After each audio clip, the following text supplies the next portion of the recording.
એવા ન્યૂઝ સામે આવી રહ્યા છે એનટીએ તરફથી કે નીટનું પેપર રદ થઈ ગયું છે, જે લેવા આવ્યું હતું 3 મહિના રોજ. હવે રીનીટની એક્ઝામ આખા ઇન્ડિયામાં ફરીથી લેવાશે. મતલબ આખું જે પેપર હતું નીટનું એ આખું કેન્સલ થઈ ગયું.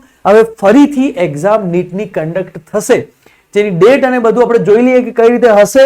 તો પેપર કેન્સલ થઈ ગયું છે. વાત ન્યૂઝ જે આવી રહ્યા છે એ કન્ફર્મ છે.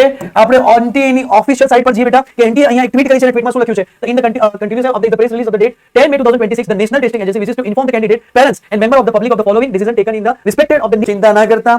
બીજું આપણે બધા જે વિડીયો મૂકેલા છે કટ ઓફ ના અને એ બધું, હવે તો નવી નીટ આવશે તો નવા કટ ઓફ આવશે, નવી વાતો થશે, બરાબર. તો બેટા એક્ઝામ કેન્સલ થઈ ગઈ છે. તૈયારી ચાલુ કરી નાખો હવે, બરાબર. હવે તૈયારી ચાલુ કરી નાખો, ટાઈમ બગાડતા નહીં. જ્યાં બહાર ફરી રહ્યા હો, જ્યાં બહાર ફરવા ગયા હો, ઘરે લઈને પાછું ચોપડા લઈને બેસી જાઓ, ઠીક છે.